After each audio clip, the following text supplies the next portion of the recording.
Hi hello everyone, welcome back to maths by Gokul. അപ്പോ നമ്മൾ ഇന്നത്തെ പരിപാടി നമ്മൾ കണ്ടിന്യൂ ചെയ്തുകൊണ്ടിരിക്കുന്ന സീരീസ്, അതിലെ ഏറ്റവും ഇമ്പോർട്ടന്റ് ആയിട്ടുള്ള ഒരു ടോപ്പിക്കുകളിൽ ഒന്നാണ് പെർസെന്റേജ് എന്ന് പറയുന്നത്. പെർസെന്റേജിലെ നടന്നുകൊണ്ടിരിക്കുന്ന അല്ലെങ്കിൽ കഴിഞ്ഞ വർഷം നടന്നിട്ടുള്ള റെയിൽവേയുടെ NTPC graduate, under graduate, ALP, RPF, group D എക്സാമുകൾക്ക് ചോദിച്ചിട്ടുള്ള കുറച്ച് ഇമ്പോർട്ടന്റ് ആയിട്ടുള്ള കുറച്ച് ബെസ്റ്റ് ക്വസ്റ്റ്യൻസ് തന്നെ നമുക്ക് പറയാം. അത്തരത്തിലുള്ള ക്വസ്റ്റ്യൻസ് ആണ് നമ്മൾ ഇന്നത്തെ ക്ലാസ്സിൽ ഡിസ്കസ് ചെയ്യാനായിട്ട് പോകുന്നത്. സോ വിതൗട്ട് എനി ഡിലേ നമുക്ക് ക്വസ്റ്റ്യനിലേക്ക് കടക്കാം. അതിനു മുമ്പ് നമ്മുടെ ചാനൽ സബ്സ്ക്രൈബ് ചെയ്യാത്തവരാണെന്നുണ്ടെങ്കിൽ നമ്മൾ ഓൾറെഡി ഒരുപാട് വീഡിയോസ് ചെയ്തിട്ടുണ്ട്. ഒരുപാടെന്ന് പറയുമ്പോൾ കുറച്ചൊക്കെ വീഡിയോസ് നമ്മൾ ചെയ്തിട്ടുണ്ട്. അഡ്വാൻസ് മാത്സിലെ ടോപ്പിക്കുകൾ വെച്ചിട്ടാണ് നമ്മൾ സ്റ്റാർട്ട് ചെയ്തത്. Mensuration, algebra, trigonometry, number system, geometry ടോപ്പിക്കുകളൊക്കെ ചെയ്തിട്ടുണ്ട്. കാണാത്തവരാണെന്നുണ്ടെങ്കിൽ ആ വീഡിയോസ് എല്ലാം കാണണം. നമ്മൾ റെഗുലർ ആയിട്ടുള്ള അല്ലെങ്കിൽ വളരെ ലെങ്തി ആയിട്ടുള്ള 3, 4, 5 മണിക്കൂറുകളുള്ള ക്ലാസ്സുകളിലേക്ക് കടക്കുന്നതിന് മുമ്പ് ബെസ്റ്റ് ക്വസ്റ്റ്യൻസ് ഡിസ്കസ് ചെയ്തുകൊണ്ട് നമുക്ക് എന്താ പറയാ, ഓൾറെഡി പ്രിപ്പറേഷൻ ഒക്കെ സ്റ്റാർട്ട് ചെയ്തിട്ട് അല്ലെങ്കിൽ ഒരു 1 ഇയർ ആയിട്ട് അല്ലെങ്കിൽ ഒരു 6 മന്ത് ആയിട്ട് പ്രിപ്പയർ ചെയ്തിട്ടുള്ളവർക്ക് ഉപകാരപ്പെടുന്ന വീഡിയോസ് ആണ് നമ്മളിപ്പോൾ ചെയ്തിട്ടുള്ളതല്ല. ഇനി വരും ദിവസങ്ങളിൽ എന്തുണ്ടായിരിക്കും, നമ്മുടെ ക്ലാസ്സുകളിൽ അല്ലെങ്കിൽ നമ്മുടെ ഈ ചാനൽ വഴി വളരെ ബേസ് ഇല്ലാത്തവർക്ക് ബേസ് ബിൽഡ് ചെയ്ത് കൊണ്ടുവന്ന് ഒരു എക്സാം ക്രാക്ക് ചെയ്യുന്ന രീതിയിലേക്ക് ബിൽഡ് ചെയ്യുന്ന തരത്തിലുള്ള വളരെ ലെങ്തി ആയിട്ടുള്ള ക്ലാസ്സുകളായിരിക്കും ഇനി വരാനിരിക്കുന്നത്. സോ ചാനൽ സബ്സ്ക്രൈബ് ചെയ്യാത്തവരാണെന്നുണ്ടെങ്കിൽ നിർബന്ധമായിട്ടും സബ്സ്ക്രൈബ് ചെയ്യണം. നമ്മുടെ ചാനൽ ഇതാണ്, മാത്സ് ബൈ ഗോകുൽ എന്നാണ്. നമ്മൾ already trigonometry, algebra, number system, അതുപോലെ തന്നെ ജിയോമെട്രി, മെൻസുറേഷൻ ഇതെല്ലാം നമ്മൾ ചെയ്തിട്ടുണ്ട്. അതുപോലെ തന്നെ ഷോർട്സും കാര്യങ്ങളൊക്കെ ആയിട്ട് നമ്മൾ ട്രിക്കുകളും, മൾട്ടിപ്ലിക്കേഷന്റെ ട്രിക്കുകളും, അതുപോലെ തന്നെ എക്സാം അപ്ഡേറ്റുകളും, നോട്ടിഫിക്കേഷൻ അപ്ഡേറ്റ്സുകളൊക്കെ നമ്മൾ പതുക്കെ ചെയ്തു വരുന്നുണ്ട്. സോ എല്ലാം കൂടെ ഒരുമിച്ച് അല്ലെങ്കിൽ എല്ലാ അപ്ഡേറ്റ്സും എല്ലാം പെട്ടെന്ന് തരാൻ പറ്റാത്തത് എന്നാണെങ്കിൽ നമ്മളെല്ലാ പരിപാടികളും ഞാൻ ഒറ്റയ്ക്കാണ് ചെയ്യുന്നത്. മറ്റേ എന്താ പറയാ, കഥ, തിരക്കഥ, സംഭാഷണ, സംവിധാനം എന്നൊക്കെ പറയുന്ന പോലെ എല്ലാം ഒരാളായതുകൊണ്ടാണ് അതിന്റെ കുറച്ച് സമയപരിമിതി ഉള്ളതുകൊണ്ടും പിന്നെ കുറച്ചധികം സമയം എടുക്കുന്നതുകൊണ്ടാണ് കുറച്ച് ഡിലേ വരുന്നത്. എന്നാൽ മാക്സിമം എഫക്റ്റീവ് ആയിട്ട് ക്വാളിറ്റി കോംപ്രമൈസ് ചെയ്യാത്ത ക്ലാസ്സുകളും വീഡിയോസും ആയിരിക്കും ഈ ചാനൽ വഴി നിങ്ങളിലേക്ക് എത്തുന്നുണ്ടായിരിക്കാം. ഓക്കെ, സോ നമുക്ക് എന്ത് ചെയ്യാം, ക്വസ്റ്റ്യനിലേക്ക് കടക്കാം. And this is the first question. ഈ ക്വസ്റ്റ്യൻ ആണ് first question. A fraction R is equivalent to 18.75%. What is the value of expression 8 square divided by 9 into 2R whole square? എന്താണ് ഇതെന്ന് പറയുന്നത്? സോ നമുക്ക് പെർസെന്റേജ് എന്ന് പറയുന്ന ടോപ്പിക്കിൽ എല്ലാ പെർസെന്റേജിന്റെയും ഫ്രാക്ഷൻ കൺവേർഷൻ നമുക്ക് അറിഞ്ഞിരിക്കണം. എല്ലാ ഫ്രാക്ഷന്റെയും പെർസെന്റേജ് കൺവേർഷൻ നമുക്ക് അറിഞ്ഞിരിക്കണം. അതറിഞ്ഞ് പഠിച്ചിട്ടായിരിക്കണം പെർസെന്റേജ് എന്ന് പറയുന്ന ചാപ്റ്ററിലെ ക്വസ്റ്റ്യൻസ് ചെയ്തു തുടങ്ങാനായിട്ട്. സോ ഇവിടെ 18.75 എന്നൊക്കെ പറയുമ്പോൾ നമ്മൾ കിളി പോവും അല്ലെ. ഇത് ഏതാണ് പെർസെന്റേജ്, ഇത് ഏതാണ് ഫ്രാക്ഷൻ? നമുക്കറിയാം, നമ്മൾ മനസ്സിലാക്കണം. 6.25% എന്ന് പറഞ്ഞാൽ 6.25% എന്ന് പറഞ്ഞാൽ അതിന്റെ ഫ്രാക്ഷൻ ആണ് 1/16 എന്ന് പറയുന്നത്. അതായത് 6.25നെ 3 കൊണ്ട് മൾട്ടിപ്ലൈ ചെയ്താൽ എന്ത് കിട്ടും? 18.75 കിട്ടും. ഇതാണെന്ന് പറയുന്നത് 18.75. അതായത് 3 കൊണ്ട് എവിടെയും ചെയ്യണം, നമ്മൾ ഇവിടെയും മൾട്ടിപ്ലൈ ചെയ്യണം. അതായത് മനസ്സിലാക്കുക, 3/16 എന്ന് പറയുന്നതാണ് 18.75% എന്ന് പറയുന്നത്. ഓക്കെ, സോ അതായത് 3/16 എന്ന് പറയുന്നതാണ് R എന്ന് പറയുന്നത്. കാരണം R ഈക്വലന്റ് ടു, R എന്ന് പറയുന്ന ഫ്രാക്ഷൻ ആണ് ഈക്വലന്റ് ടു 18.75. സോ R എന്ന് പറയുന്ന വാല്യൂ എന്താണ്? 3/16 ആണ്. എന്താ ചോദ്യം? 8 square divided by 9. 8 square divided by 9 into 2R whole square. 2R whole square എന്ന് പറയുമ്പോൾ എന്താണ്? 2 into 6. 6 എന്ന് പറയുമ്പോൾ എത്ര? 3/16. 3/16ന്റെ ഹോൾ സ്ക്വയർ അല്ലെ. അതായത് ഹോൾ സ്ക്വയർ എന്ന് പറയുമ്പോൾ എന്താണ്? നമുക്കറിയാം, ഇതിനെ 2 തവണ മൾട്ടിപ്ലൈ ചെയ്യണം. നമുക്ക് എന്ത് ചെയ്യാം? വെട്ടിക്കളയാൻ കുറച്ച് എളുപ്പത്തിന് വേണമെങ്കിൽ ഇതിനെ ഒരു തവണയും കൂടെ മൾട്ടിപ്ലൈ ചെയ്യാം. 3/16 ഇങ്ങനെ എഴുതണമെന്ന് യാതൊരു വക നിർബന്ധമില്ല, മനസ്സിലാക്കാൻ വേണ്ടിയിട്ട് എഴുതിയതാണ്. നമുക്കറിയാം 3 into 3 എന്ന് പറയുമ്പോൾ 9 ആണ്. ഈ 9 വെട്ടിപ്പോയി. 8 സ്ക്വയർ എന്ന് പറയുമ്പോൾ 64 ആണ്. 16, 64, 4 തവണ. ഓക്കെ ആണല്ലോ. അതുപോലെ തന്നെ ഈ 4 into 2 എന്ന് പറയുമ്പോൾ 8, 8 into 2 എന്ന് പറയുമ്പോൾ 16. So 4 into 2 into 2 16. ഈ ഡിനോമിനേറ്ററിൽ 16 ആയിട്ട് വെട്ടിപ്പോയി. എല്ലാം പരസ്പരം വെട്ടിപ്പോയി. ആൻസർ എന്താ? 1 ആയിരിക്കും. Option A is the right answer. വളരെ സിമ്പിൾ ആണ്. RPFന്റെ കോൺസ്റ്റബിൾ എക്സാമിന് 2025 ചോദിച്ചതാണ്. നല്ല ക്വസ്റ്റ്യൻ ആണ് എന്ന് തന്നെ നമുക്ക് പറയാം. ഓക്കെ ആണല്ലോ അല്ലെ. അപ്പൊ ഈ ക്വസ്റ്റ്യനിൽ മനസ്സിലാക്കേണ്ടത് എന്താ?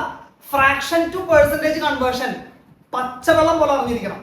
1/1, 1/2, 1/3, 1/4 ഇതിന്റെ ഒക്കെ പെർസെന്റേജ് കൺവേർഷൻ, 1/5 അങ്ങനെ 1/30 വരെയുള്ള എല്ലാ ഫ്രാക്ഷന്റെയും പെർസെന്റേജ് കൺവേർഷൻ അറിഞ്ഞിരിക്കണം. നിർബന്ധമായിട്ട് പഠിച്ചിരിക്കണം. Okay, so the next one. ഇതാണ് അടുത്ത ക്വസ്റ്റ്യൻ. എന്താ പറയുന്നത്? ഈ ക്വസ്റ്റ്യനിൽ പറയുന്നത് after 57 liters of petrol was poured into an empty storage tank, it was still 1% empty. How much petrol, its liters round off to 2 decimal places, must be poured into storage tank in order to fill it? കഴിഞ്ഞ വീഡിയോയിലാണോ Telegram കഴിഞ്ഞ വീഡിയോയില് താഴെ ഒരു comment വന്നിരുന്നു, നമുക്ക് മലയാളം ക്വസ്റ്റ്യൻസും കൂടെ add ചെയ്യുകയാണെങ്കിൽ ഉപകാരപ്പെടും എന്നുള്ള രീതിക്ക്. ആരാണ് കമന്റ് ചെയ്തതെന്ന് എനിക്ക് ഓർമ്മയില്ല. പക്ഷെ ആ ഒരു യൂട്യൂബിന് താഴെയുള്ള ആ ഒരു വീഡിയോനുള്ള അല്ലെങ്കിൽ ആ ഒരു കമന്റിനെ ബേസ് ചെയ്തിട്ടാണ് നമ്മൾ ഇനി മുതലുള്ള ഭൂരിഭാഗം വീഡിയോകളിലും നമ്മൾ മലയാളം ട്രാൻസ്ലേഷൻ കൂടെ ഉണ്ടായിരിക്കും. സോ വേറെ ഒന്നുമല്ല, കാരണം SSCയുടെ CGL എക്സാം ഒഴികെ ബാക്കി ഒരു ഇതാ ഇപ്പോ GD, MTS, CHS എക്സാമുകളൊക്കെ നമുക്ക് മലയാളത്തിൽ എഴുതാം. റെയിൽവേയുടെ എല്ലാ എക്സാമുകളും നമുക്ക് മലയാളത്തിൽ എഴുതാം. ഓക്കെ, സോ അതുകൊണ്ട് മലയാളത്തിന്റെ പ്രാധാന്യം ഉൾപ്പെടുത്തിക്കൊണ്ടാണ് നമ്മൾ ക്വസ്റ്റ്യൻസ് മലയാളത്തിലും കൂടെ തരുന്നുണ്ടായിരിക്കും കേട്ടോ. സോ മനസ്സിലാക്കുക, കാലിയായ ഒരു സ്റ്റോറേജ് ടാങ്കിലേക്ക് 57 ലിറ്റർ പെട്രോൾ ഒഴിച്ചതിന് ശേഷവും അതിൽ 1% ഭാഗം ഒഴിവുണ്ടായിരുന്നു. ടാങ്ക് പൂർണ്ണമായും നിറയ്ക്കാൻ ഇനി എത്ര ലിറ്റർ പെട്രോൾ വേണമെന്നാണ് ചോദിക്കുന്നത്. അതായത് പൂർണ്ണമായും നിറയാനായിട്ട് എത്ര ലിറ്റർ പെട്രോൾ വേണം. അതായത് മനസ്സിലാക്കുക, 57 ലിറ്റർ ഒഴിച്ചു കഴിഞ്ഞിട്ടും 1% ബാക്കിയെടുത്തു. 1% ബാക്കി. അതായത് ടാങ്കിന്റെ സ്റ്റോറേജ് എന്ന് പറയുന്നത് 100% ആണെങ്കിൽ 57 ലിറ്റർ ഒഴിച്ചു കഴിഞ്ഞപ്പോൾ 1% ബാക്കിയാണെങ്കിൽ മനസ്സിലാക്കണം അതിൽ എത്രയാണ്, 57 ലിറ്റർ ഒഴിച്ചു കഴിഞ്ഞപ്പോൾ 99% ഫില്ലായി. അതുകൊണ്ടാണ് ബാക്കി 1% ബാക്കി വരുന്നത്. അതായത് മനസ്സിലാക്കുക, നമുക്കറിയാം 99% എന്ന് പറയുന്നത് എന്താണ്, ആ ടാങ്കിന്റെ 99% കപ്പാസിറ്റി എന്ന് പറയുന്നതും 57 ലിറ്റർ കൊണ്ട് ഫില്ലായി. 57 ലിറ്റർ കൊണ്ട് ഫില്ലായി. ഓക്കെ അല്ലേ? അതുകൊണ്ടാണ് 1% എംറ്റി വന്നത്. So how much petrol must be poured into storage tank in order to fill it? അത് ഫുൾ ആവണമെങ്കിൽ മൊത്തം എത്ര ലിറ്റർ പെട്രോൾ ഒഴിക്കണം? അതാണ് ചോദ്യം. 99% 57 ആണെങ്കിൽ മനസ്സിലാക്കുക 1% എന്ന് പറയുന്നത് എത്രയാണ്? 1% എന്ന് പറയുമ്പോൾ 57 ഡിവൈഡഡ് ബൈ 99 ആണ്. എടാ നമുക്കറിയാം 57 ഡിവൈഡഡ് ബൈ 99 എന്ന് പറയുമ്പോൾ ഈ ഒരു ഫ്രാക്ഷൻ ഒരു പ്രത്യേകത ഉണ്ട്. എന്താ? റിക്കറിംഗ് ഡെസിമൽസ് ആണ് അല്ലേ? സോ നമുക്കറിയാം ഇതിനെ നമുക്ക് എങ്ങനെ പറയാം, 0.5757 ഇങ്ങനെ പോയിക്കൊണ്ടിരിക്കുന്ന ഒരു സംഭവമാണ് അല്ലെ. അതിനെയാണ് 57 ഡിവൈഡഡ് ബൈ 9 എഴുതുന്നത്. അല്ലെങ്കിൽ നമുക്ക് എന്ത് പറയാം, ഇതിനെ 0.57 ബാർ എന്നിടാം. ഈ ഒരു സംഭവത്തിലൊക്കെ നമ്മൾ പഠിച്ചിട്ടുള്ളതാണ്. അപ്പൊ മനസ്സിലാക്കുക എന്താണ് സംഭവം എന്ന് പറയുന്നത്. ഇവിടെ പറയുന്ന സംഭവം എന്ന് പറയുന്നത് 0.575757 എന്ന് പറയുന്നതാണ് 1%. മനസ്സിലാക്കണം, ഈ 99%ന്റെ കൂടെ 1% കൂടെ കൂട്ടിക്കഴിഞ്ഞാൽ എത്ര കിട്ടി? 100% കിട്ടിയില്ലേ? ഈ 100% എന്ന് പറയുന്നതാണ് ടാങ്കിന്റെ കപ്പാസിറ്റി. അതായത് 57 ലിറ്റർ എന്ന് പറയുന്നതാണ് 99%. 1% എന്ന് പറയുന്നത് 0.5757 ആണ്. നമുക്ക് ഇതിനെ അപ്രോക്സിമേറ്റ് ആയിട്ട് എത്ര എടുക്കാം? 0.575നെ 58 എന്ന് എടുക്കാം അപ്രോക്സിമേറ്റ് വാല്യൂ ആയിട്ട്. ഓക്കെ അല്ലേ? സോ 57ന്റെ കൂടെ 57 ലിറ്റർ എന്ന് പറയുന്ന 99%ന്റെ കൂടെ എത്രയും കൂടെ ആഡ് ചെയ്യണം? 0.58 കൂടെ ആഡ് ചെയ്യണം. ദാറ്റ് മീൻസ് 57.58 എന്ന് പറയുന്നതാണ് ടാങ്കിന്റെ കംപ്ലീറ്റ് കപ്പാസിറ്റി. 57.58 എന്ന് പറയുന്ന option C is the right answer. വളരെ സിമ്പിൾ ആണ്. സോ ഇത് അറിഞ്ഞിരിക്കണം കേട്ടോ. ഈ ടൈപ്പ് ക്വസ്റ്റ്യൻസും പൊതുവെ ചോദിക്കാറുണ്ട്. മനസ്സിലാക്കി വെക്കുക, ബേസിക് നോളജ് മതി ഈ ക്വസ്റ്റ്യൻ ചെയ്യാനായിട്ട്. So this is important. And next one, yes, this is a beautiful question. എല്ലാ ക്വസ്റ്റ്യൻസും നല്ലതാണെങ്കിലും ഇതൊരു സ്പെഷ്യൽ കേസാണ് കേട്ടോ. നോക്കിക്കോ, the price of 4 pen and 5 notebook is 130. അതായത് 4 പെന്നിനും 5 നോട്ട്ബുക്കിനും കൂടെ 130 രൂപയാണ്. If price of pen increase by 25% and price of notebook decreases by 20%, then price of 2 pen and 4 notebook becomes 82. അങ്ങനെയാണെങ്കിൽ original price of 1 pen and 2 notebook ഇതാണ് ചോദിച്ചിരിക്കുന്നത്. നമുക്ക് നോക്കിയാൽ മനസ്സിലാവും. 4 പെന്നിന് ഞാൻ P എന്ന് കൊടുത്തു, 4 പെന്നും അതുപോലെ തന്നെ 5 നോട്ട്ബുക്ക്, 5 നോട്ട്ബുക്കിന് 5 N എന്നും കൊടുത്തു. ഇതിനും കൂടെ എത്ര രൂപയാണ് വില? 130 രൂപയാണ് വില. 130 റുപ്പീസ് ആണ് ഇതിന്റെ റേറ്റ് എന്ന് പറയുന്നത്. ഓക്കെ അല്ലേ? ഇതാണ് ഇതിന്റെ വില എന്ന് പറയുന്നത്. നമ്മളോട് കണ്ടുപിടിക്കാൻ പറഞ്ഞിരിക്കുന്നത് ഒരു പെന്നിനും 2 നോട്ട്ബുക്കിനും കൂടി എത്രയാണ്. മനസ്സിലാക്കുക, ഒരു പെന്നിനും അതുപോലെ തന്നെ 2 നോട്ട്ബുക്കിനും കൂടി എത്ര രൂപയാണ് എന്നാണ് ചോദിച്ചിരിക്കുന്നത് അല്ലെ. സോ മനസ്സിലാക്കുക, ഒരു പെന്നും 2 നോട്ട്ബുക്കിനും കൂടി എത്ര രൂപ? 4 പെന്നിനും 5 നോട്ട്ബുക്കിനും കൂടി 130 രൂപയാണ്. ഒരു പെന്നിനും 2 നോട്ട്ബുക്കിനും കൂടി എത്ര രൂപയാണ്? ഇതാണ് ചോദ്യം. അതായത് ഇവിടെ 4 പെന്നിന്റെ രൂപയാണുള്ളത്, ഇവിടെ ഒരു പെന്നാണ് കിട്ടേണ്ടത്. ഒരു ചെറിയൊരു പരിപാടി നമുക്ക് എന്ത് ചെയ്യാം, ഇതിനെ ഒന്ന് 4 കൊണ്ട് ഡിവൈഡ് ചെയ്ത് നോക്ക്. 4 കൊണ്ട് ഡിവൈഡ് ചെയ്ത് 2 സൈഡിൽ 4 കൊണ്ട് ഡിവൈഡ് ചെയ്ത് നോക്കിയാൽ അപ്പൊ എന്ത് വരും? 4 പെൻ ഡിവൈഡഡ് ബൈ 4 എന്ന് പറയുമ്പോൾ എത്രയാണ്? 4 പെൻ ഡിവൈഡഡ് ബൈ 4 എന്ന് പറയുമ്പോൾ ഒരു പെന്ന് പ്ലസ് ഇവിടെ എന്താ വരുന്നത്? 5 നോട്ട്ബുക്ക് ഡിവൈഡഡ് ബൈ 4. 5 ബൈ 4 എന്ന് പറയുമ്പോൾ 5 ബൈ 4 എന്ന് പറയുമ്പോൾ എത്ര? 1.25 നോട്ട്ബുക്ക്. 1.25 നോട്ട്ബുക്കിനും ഒരു പെന്നിനും കൂടെ എത്ര രൂപയാ? 130 ഡിവൈഡഡ് ബൈ 4 എത്രയാ? 130ന്റെ പകുതി 75. 75ന്റെ പകുതി എത്രയാ? 37.5 അല്ല 37.5. ഇതിൽ നിന്ന് എന്താ മനസ്സിലാവുന്നത്? ഇതിൽ നിന്ന് എന്താണ് മനസ്സിലാവുന്നത്? ഇതിൽ നിന്ന് നമുക്ക് മനസ്സിലാക്കാം ഒരു പെന്നിനും 1 എണ്ണം നോട്ട് ബുക്കിനും 37.5 രൂപ. ചോദ്യം എന്താ? ഒരു പെന്നിനും 2 നോട്ട് ബുക്കിനും കൂടി എത്രയാണെന്ന്. എടാ ഒരു പെന്നിനും 2 നോട്ട് ബുക്ക് ഉണ്ട്, ഒരു പെന്നിനും 1 നോട്ട് ബുക്കിനും കൂടി 37.5 ആണെങ്കിൽ ഇവിടെ 2 നോട്ട് ബുക്ക് ആവുമ്പോൾ എന്തായാലും 37.5നേക്കാൾ വലിയ വാല്യൂ ആയിരിക്കും ആൻസർ അല്ലെ? കാരണം ഇവിടെ 2 നോട്ട് ബുക്ക് ഉണ്ടാ, 2 നോട്ട് ബുക്കിന്റെ വിലയാണ് കണ്ടുപിടിക്കേണ്ടത്. 2 നോട്ട് ബുക്ക് ആണുള്ളത്, ഒരു പെന്നും 1 നോട്ട് ബുക്കും കൂടി 37.5 ആണെങ്കിൽ അതിനേക്കാൾ വലിയ ഉത്തരമായിരിക്കും ഒരു പെന്നിനും 2 നോട്ട് ബുക്കിനും കൂടിയിട്ട് എത്രയാണ്? 37.5നേക്കാൾ വലുതായിരിക്കും. 30 അല്ല, 20 അല്ല, 25 അല്ല. There is only one option that is greater than 37.5. That is option D. 40 is the right answer. Clear ആണല്ലോ? അതായത് ബാക്കിയുള്ള കഥകൾ വായിച്ചിരുന്ന സമയം കളയണ്ട എന്ന് തന്നെയാണ് ഇതിന്റെ അർത്ഥം. കാരണം ഒരു ക്വസ്റ്റ്യൻ വളരെ ലെങ്തി ആവുമ്പോൾ ഒരുപാട് കോമ്പിനേഷൻസിലെ ഒരുപാട് പെർസ്പെക്റ്റീവുകളിൽ സെന്റൻസുകൾ വരുമ്പോൾ നിങ്ങൾ മനസ്സിലാക്കുക, ഇത്രയധികം പെർസ്പെക്റ്റീവുകൾ അല്ലെങ്കിൽ ഇത്രയധികം സ്റ്റെപ്പുകൾ വെച്ച് ചെയ്യുന്ന ഒരു ക്വസ്റ്റ്യൻ ആണെങ്കിൽ ഇത്രയധികം സ്റ്റെപ്പുകൾ അല്ലെങ്കിൽ നമുക്ക് മനസ്സിലാക്കി നോക്കി നോക്കിയാൽ 25%, 20% ഒക്കെ ഇൻക്രീസും ഡിക്രീസും ഒക്കെ വന്നിട്ട് ആ ഒരു സംഭവം എടുത്ത് ചെയ്യുകയാണെങ്കിൽ ഇത് പെട്ടെന്ന് ചെയ്യാൻ പറ്റുന്ന ഒരു ടൈപ്പ് ഓഫ് ക്വസ്റ്റ്യൻ അല്ല. അങ്ങനെ ചെയ്യാൻ പറ്റുന്നതാണെങ്കിൽ നിങ്ങൾക്ക് ഫസ്റ്റ് റൗണ്ടിൽ കിട്ടില്ലെങ്കിൽ സ്കിപ്പ് അടിക്കണം. ഓക്കെ, അല്ല എങ്കിൽ ഈ ടൈപ്പിലുള്ള എന്തെങ്കിലും ഒരു ലൂപ്പ് അതിലുണ്ടായിരിക്കും. ആ ലൂപ്പ് ഹോൾ നമ്മൾ കണ്ടുപിടിച്ചു, ലൂപ്പ് ഹോൾ ഉണ്ടായിരിക്കും. ആ ലൂപ്പ് ഹോൾ കണ്ടുപിടിച്ചിട്ട് എന്താണ് ഇതുവഴി ഈ മോഡലിൽ നമ്മൾ ഇത് ആൻസർ ചെയ്തെത്തണം. ഓക്കെ, 37.5നേക്കാളും വലുതാണ് ഉത്തരം എന്നുള്ള ഒരൊറ്റ കാര്യം മാത്രം ആലോചിച്ചാൽ മതി. ഒരു ഓപ്ഷനുള്ള ഓപ്ഷൻ ഡി. ക്ലിയർ ആണല്ലോ? Yes. So the next one, നമുക്ക് ആ കഴിഞ്ഞ ക്വസ്റ്റ്യന്റെ എങ്ങനെയാണ് മെത്തേഡ്, അല്ലെങ്കിൽ ഇത് ഈ ടൈപ്പിൽ അല്ലെങ്കിൽ വേറെ ടൈപ്പിൽ വന്നു കഴിഞ്ഞാൽ എങ്ങനെയാണെന്നുള്ളത് നമുക്ക് ചെയ്യാൻ കേട്ടോ. ഓക്കെ, സോ നോക്കാം. A person saves 10% of his monthly income. If his monthly income increases by 30%, he saves 20% more than the previous savings. Percentage increase in his expenditure correct to 2 decimal places after the decimal. 2 places after the decimals. എന്താണ് നമുക്കറിയാം, income I എന്ന് പറയുന്നത് expenditure plus savings ആണ്, E plus S ആണ് അല്ലെ? അതറിയാവുന്നതാണ്. Income എന്ന് പറയുന്നത് കയ്യിലുള്ള വരുമാനം എന്ന് പറയുന്നത് എന്താണ്? എക്സ്പെൻഡിച്ചറിനും സേവിങ്സിനും വേണ്ടിയിട്ടാണ് നമ്മൾ സ്പെൻഡ് ചെയ്യുന്നത് അല്ലെ? അല്ലെങ്കിൽ എക്സ്പെൻഡിച്ചറും ചെലവും സമ്പാദ്യവും കൂടി കൂട്ടിയാൽ വരുമാനം കിട്ടും. ബേസിക് സംഭവമാണ് അല്ലെ? അതായത് ഇപ്പൊ മനസ്സിലാക്കാം, എ പേഴ്സൺ സേവ്സ് 10%, 10% സേവ് ചെയ്യുന്നത്. അതായത് 100 രൂപയാണ് അല്ലെങ്കിൽ 100% ഇൻകം എങ്കിൽ മനസ്സിലാക്കുക, അല്ലെങ്കിൽ 100 രൂപയാണ് ഇൻകം അല്ലെങ്കിൽ 100 യൂണിറ്റ് ആണ് ഇൻകം എങ്കിൽ മനസ്സിലാക്കുക, അതിലെ സേവിങ്സിന് വേണ്ടി ചെലവാക്കുന്നത് 10 രൂപയാണ്. അങ്ങനെയാണെങ്കിൽ എക്സ്പെൻഡിച്ചർ എത്രയായിരിക്കും? 90% ചെലവാക്കുന്നു, 10% സേവ് ചെയ്യുന്നു. 100 രൂപയാണ് നിന്റെ വരുമാനമെങ്കിൽ 10 രൂപ നമ്മൾ സേവ് ചെയ്യും, 90 രൂപ എന്താണ്? സ്പെൻഡ് ആണ്. അതാണ് ഉദ്ദേശിക്കുന്നത്. പിന്നെ പറയുന്ന സിനാരിയോ എന്താ? Monthly income increases by 30%. 30% കൂടിയാൽ ഇൻകം 30% കൂടി. 100 ഉണ്ടായിരുന്ന ഇൻകം 30% കൂടുക എന്ന് പറഞ്ഞാൽ എത്രയാ? അത് 130 മാറി. അതല്ല അർത്ഥം. അതായത് 30% കൂടി എന്ന് പറയുമ്പോൾ 130 മാറി. He saves 20% more than previous savings. മുന്നേ സേവ് ചെയ്തിരുന്നതിനേക്കാൾ 20% കൂടുതൽ സേവ് ചെയ്യുന്നു. അതിനർത്ഥം മുന്നേ സേവ് ചെയ്തിരുന്നത് 10 യൂണിറ്റ് ആണെങ്കിൽ 10 രൂപയാണെങ്കിൽ അതിന്റെ 20% കൂടുതൽ സേവ് ചെയ്യും.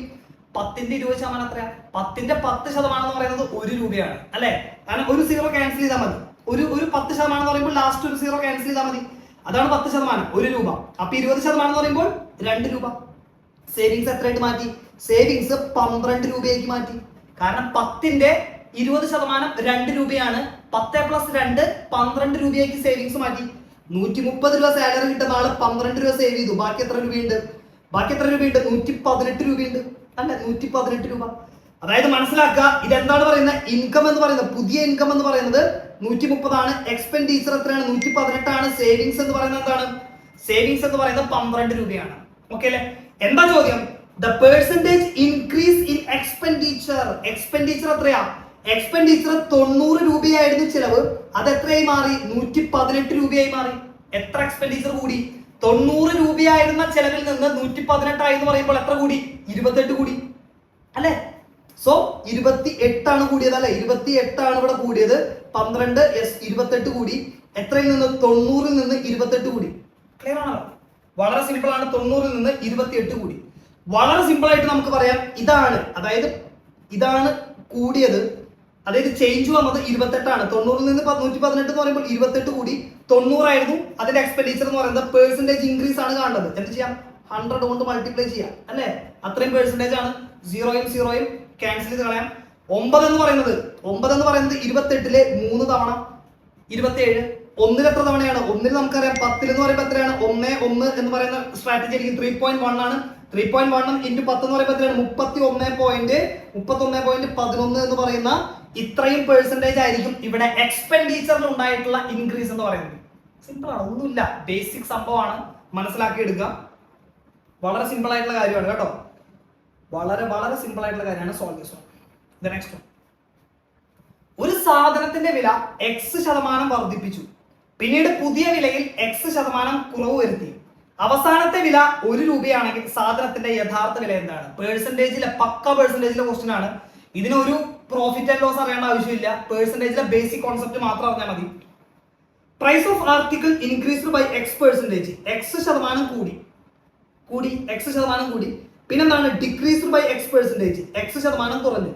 അപ്പൊ എത്രയും മാറി? അതിന്റെ ലേറ്റസ്റ്റ് പ്രൈസ്, ഫൈനൽ പ്രൈസ് എന്ന് പറയുന്നത് 1 രൂപയാണ്. അങ്ങനെയാണെങ്കിൽ ഒറിജിനൽ പ്രൈസ് എത്രയായിട്ടെന്നാണ് ചോദ്യം. എക്സിൽ വെച്ചിട്ടാണ് എല്ലാ ഓപ്ഷൻസും തന്നിരിക്കുന്നത്.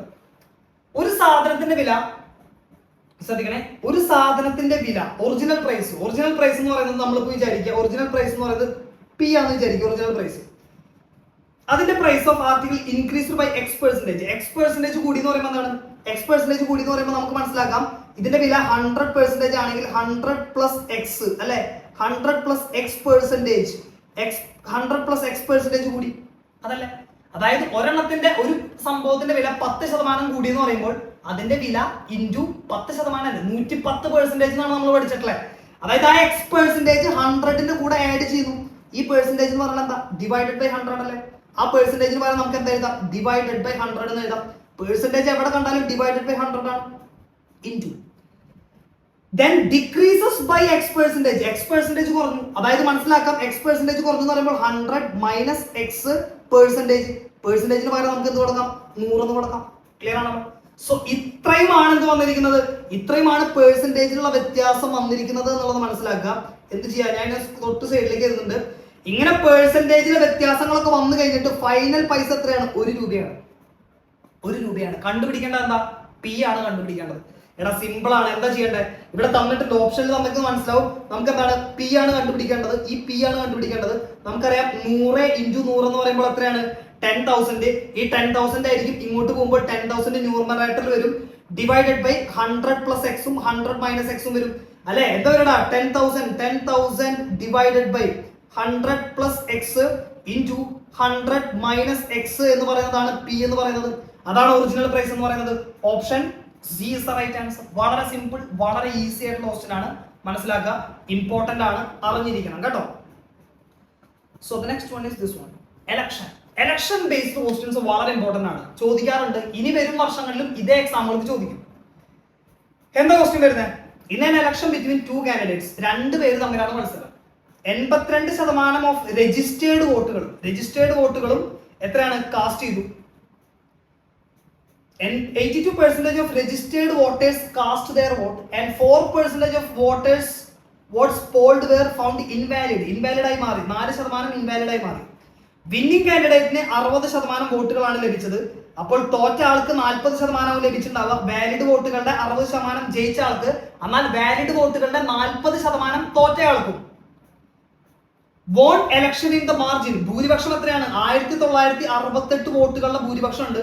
How many voters were registered?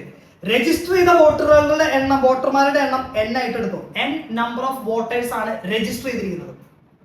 So n into ശ്രദ്ധിക്കണേ, n ഇൻറ്റു രജിസ്റ്റർ ചെയ്ത വോട്ടർമാര് n ആണ്.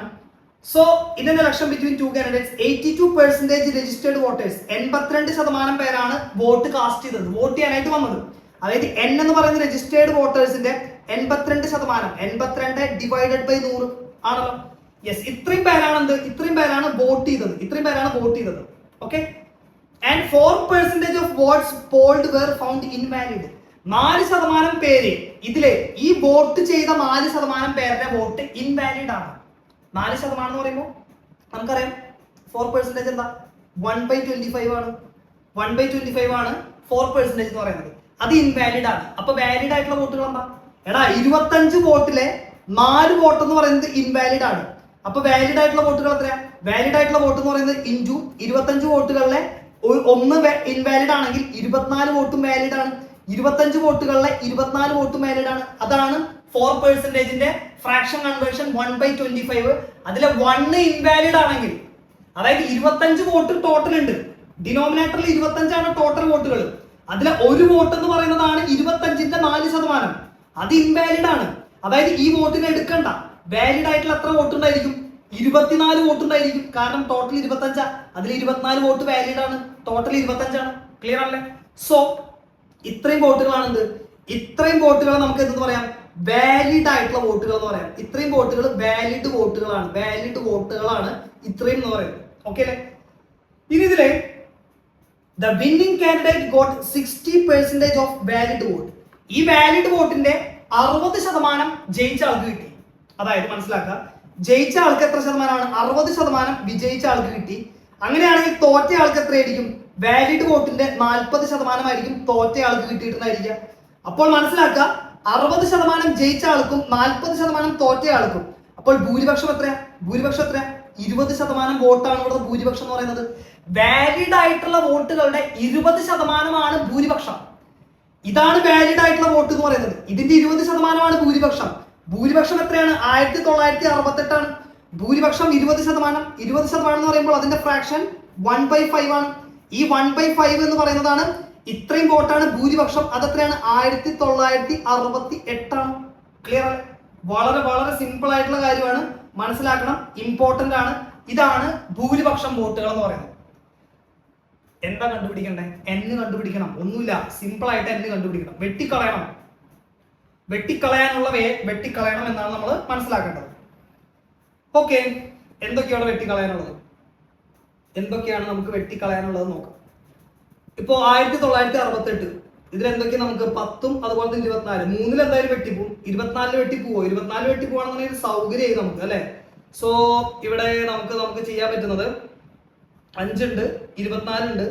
ഓക്കെ, സോ നമുക്ക് എന്ത് ചെയ്യാം? ഇവിടെ 24 എന്ന് പറയുമ്പോൾ 24 100-ല് എത്ര തവണയാണ്? 100-ലല്ല, ഇതെന്ന് പറയുന്നത് നമുക്ക് 50 അല്ലെ. 2 കൊണ്ട് വെട്ടിക്കളയാൻ 50, അതുപോലെ തന്നെ 12. ഓക്കെ, 12. അങ്ങനെയാണെങ്കിൽ നമുക്ക് വേറെ എന്തെങ്കിലും വെട്ടിക്കളയാനുണ്ടോടാ? വേറെ വെട്ടിക്കളയാനായിട്ട് നമുക്ക് യെസ്, ഈ 12 എന്ന് പറയുന്നത് ഇവിടെ വെട്ടിക്കളയാം. 1968 എത്ര തവണയാണ്? ഒരു തവണ 12, ബാക്കി 76 അല്ലെ. 76 എന്ന് പറയുമ്പോൾ എത്രയാണ്? 76 എന്ന് പറയുമ്പോൾ 6 തവണ 72, 48 എന്ന് പറയുമ്പോൾ 4 തവണ 164. ഓക്കെ അല്ലെ? 164 ആണ് വരുന്നത്. 82 എന്ന് പറയുന്നത് 164-ല് 2 തവണ. ക്ലിയർ അല്ലേ? ഓക്കെ ആണ്. N എല്ലാം കാണണ്ട, N ആണ് കണ്ടുപിടിക്കേണ്ടത്. N ഇവിടെ നിർത്തുക, ബാക്കിയുള്ള തന്നെ റൈറ്റ് സൈഡിലേക്ക് കൊണ്ടുപോകുക. എന്ത് വരും? എടാ ബാക്കിയുള്ള തന്നെ റൈറ്റ് സൈഡിലേക്ക് കൊണ്ടുപോകുമ്പോൾ നമുക്കറിയാം ഈ 2 എന്ന് പറയുന്നത് ന്യൂമറേറ്ററിലുള്ള 2 ആണ് കേട്ടോ. ഈ 2 എന്ന് പറയുന്നത് ന്യൂമറേറ്ററിലാണ്. നമുക്ക് താഴെയാണ് ഇരിക്കുന്നത് വെച്ചിട്ട് ഡിനോമിനേറ്റർ ആണ് എടുക്കരുത്. ഈ 2 എന്ന് പറയുന്നത് ന്യൂമറേറ്ററിലുള്ള 2 ആണ്. സോ നമുക്കറിയാം 50 × 2 എന്ന് പറയുമ്പോൾ എത്രയാണ്? 100 ആണ്. 100 × 125. 100 × 125 എന്ന് പറയുമ്പോൾ N എത്ര വരും? N എന്ന് പറയുന്നത് 125 × 100, അതായത് 12500 വരും. Option B is right answer. 12500 voters ആണ് രജിസ്റ്റർ ചെയ്തിരിക്കുന്നത്. ദിസ് ഈസ് എ കോൺസെപ്റ്റ്, മനസ്സിലാക്കണം. ഇത് ആ പറഞ്ഞ, അതായത് ഓരോ ഫ്രാക്ഷൻ എടുക്കുന്നത് മനസ്സിലായിട്ടില്ലെങ്കിൽ ഒന്ന് സ്ക്രോൾ ചെയ്ത് പുറകിലേക്ക് പോവുക, വീണ്ടും കാണാം. Okay, so next one. This is the next question. Vijay got an increase of 4% in his sales amount in the first year and 25% in the second year. Successive ആയിട്ടുള്ള ഇൻക്രീസ് ആണ്. ആദ്യം 4% കൂടി. 100 രൂപ ഉണ്ടായിരുന്നു, 100 രൂപയായിരുന്നു ആളുടെ സെയിൽസ് എന്ന് വിചാരിക്കും. ഈ സെയിൽസ് എമൗണ്ട് 100 ആണെന്ന് വിചാരിക്കുക. 4% കൂടി തന്നെ 104 ആയി മാറും. പിന്നത്തെ വർഷം 104-ന്റെ 25% ആണ് കൂടുന്നത്. സക്സസീവ് ആയിട്ടുള്ള പെർസെന്റേജ് ചേഞ്ച് ആണ്. ഒന്നിൽ നിന്ന് കൂടി വേറെയിലേക്ക് എത്തി, പിന്നെ അതിന്റെ ഇത്രയും ശതമാനമാണ് കൂടുന്നത്. മനസ്സിലായി? അതിനാണ് സക്സസീവ് പെർസെന്റേജ് ചേഞ്ച് എന്ന് പറയുന്നത്.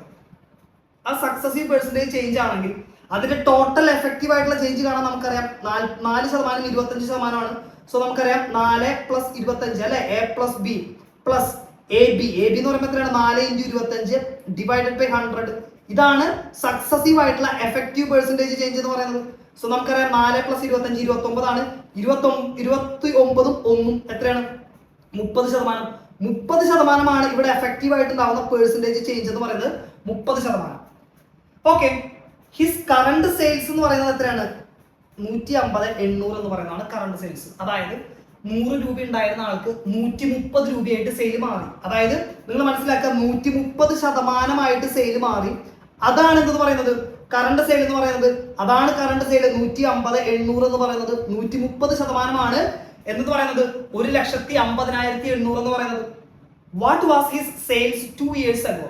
ഫസ്റ്റ് ഇയറിൽ 4%, സെക്കൻഡ് ഇയറിൽ 25%, അങ്ങനെ എല്ലാം കൂടെ കഴിഞ്ഞ് 30% എഫക്റ്റീവ് ആയിട്ടുള്ള ചേഞ്ച് എന്ന് കണ്ടുപിടിച്ചു. അപ്പോൾ ആദ്യം ഉണ്ടായിരുന്ന എത്രയാണ്? 100%. 100%ൽ നിന്ന് 130%ലേക്ക് മാറി. അപ്പോൾ എന്താണ് കണ്ടുപിടിക്കേണ്ടത്? 2 വർഷം മുമ്പുള്ള സെയില്, അതായത് 100% കണ്ടുപിടിക്കേണ്ടത്. 130% എന്ന് പറയുന്നത് ഇതാ. അങ്ങനെയാണെങ്കിൽ 100% ചോദിച്ചിരിക്കുന്നത്. ക്ലിയർ അല്ലേ? സോ എന്ത് ചെയ്യാം? 130% അല്ലേ? നമുക്കറിയാം 0 വെട്ടിപ്പോയി അല്ലെ, 0 വെട്ടിക്കളയാനൊക്കെ വെട്ടിക്കളയാ, 0 വെട്ടിപ്പോയി. സോ 13 എന്ന് പറയുന്നത് ഇതില് എത്ര തവണയാ? 13 എന്ന് പറയുന്നതിന്റെ നമുക്ക് ഇപ്പോൾ എടുക്കുകയാണെങ്കിൽ 10 11 ആണെങ്കിൽ 143, 11 തവണയാണെന്നുണ്ടെങ്കിൽ 143 വരും. 78 ആണെന്നുണ്ടെങ്കിൽ എത്ര വരും? 78 ആണെങ്കിൽ 6 തവണ. സോ 1% എന്ന് പറയുന്നത് 116 ആണ്. അങ്ങനെയാണെങ്കിൽ 100% എന്ന് പറയുന്നത് എത്ര വരും? 116 00 ആയിരിക്കും 100% എന്ന് പറയുന്നത്.